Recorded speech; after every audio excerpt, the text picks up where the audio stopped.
Now, commuters in Accra are calling for urgent government intervention as more commercial drivers abandon direct station-to-station services. Instead, many drivers are splitting routes into shorter legs, forcing passengers to change vehicles multiple times.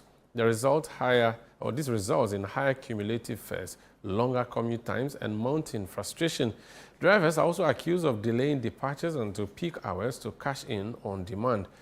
For many commuters, it is a growing crisis that has taken a toll on their livelihoods. ChannelOne News' Christopher Kevin Esima has been following this story. In recent weeks, passengers traveling across key routes in Accra have faced mounting challenges during morning hours between 6 and 10 a.m. and again during the evening rush, as many commercial drivers have stopped offering full route services. Instead, they are choosing to operate in segments, offloading passengers at midpoint locations and requiring them to board new vehicles to complete their journey. The practice allows drivers to charge cumulative fares rather than the flat station-to-station rates. Instead of going to Accra Street, they will just load Berry, that's of Pankor, and then old station Achimota. And then they will take piece. So before you get to Accra, you're almost 130 or 150. From here to Circle is 6 Ghana cedis. But every Monday, passengers are left with no choice than to pay 10 Ghana cedis to the same destination, which costs 6 cedis. During ChannelOne News' visit to Circle in the evening, drivers who previously operated direct routes to Achimota or Taifa were instead stopping at Aveno, La Paz, or New Plan. Many passengers, visibly frustrated, say they feel exploited by a transport system they describe as increasingly unreliable and expensive. When you are going from Circle to La Paz, if it's 6.5, they'll charge you 10 cedis.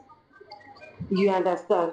And it's very bad. Sometimes maybe you don't have that amount, but because of that, you have to wait until maybe 8:30 when they start taking the normal fares before you can join the car. I'm going to Sound, and the initial fare for Sound should be 15 cedi, but due to how due to the crisis and how it is hard for you to get car or something, they'll be charging more than the actual amount. Our life at Abeka Junction, so maybe I supposed to pay La Paz or Achimota.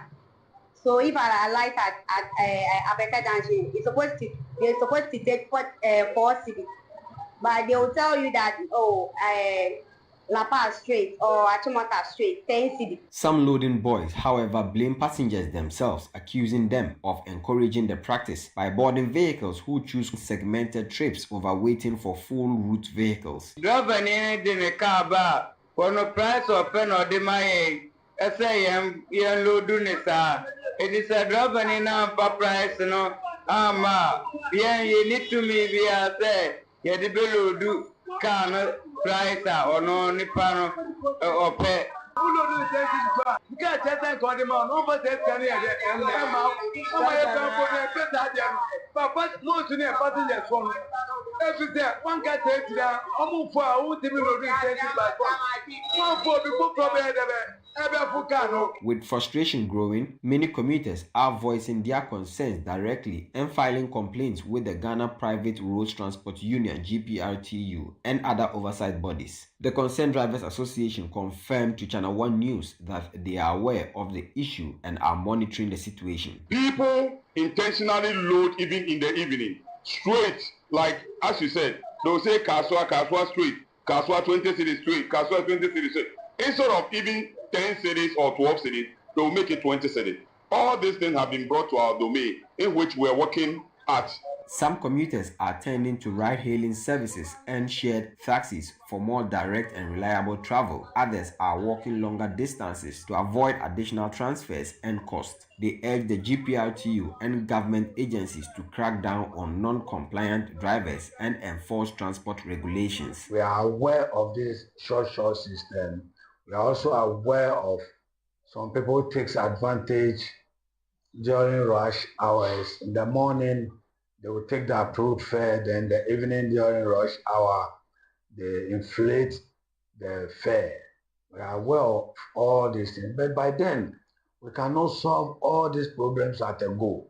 Speaking to Channel One News on the issue, consumer advocacy group Gov't International is calling for strong government action. They say local assemblies or MMDAs should be given the power to revoke the license of drivers who flout regulations. You can't just license drivers and then they do things on their own. Of course, there are some people, we call them the floating drivers, which in Kumasi we call them Wawa.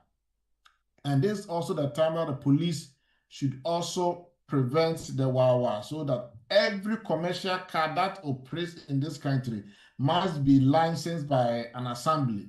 And also you must also be licensed to operate on a particular route, and let the route in which you have been licensed to be stick in front of your vehicle. And so when a passenger goes to a station and they see that this car is licensed from Medina to Accra Central, it means that the driver cannot be playing will not be dividing the journey into three, the thought approach. Commuters on this stretch are urging government to intervene and find a solution to this particular matter.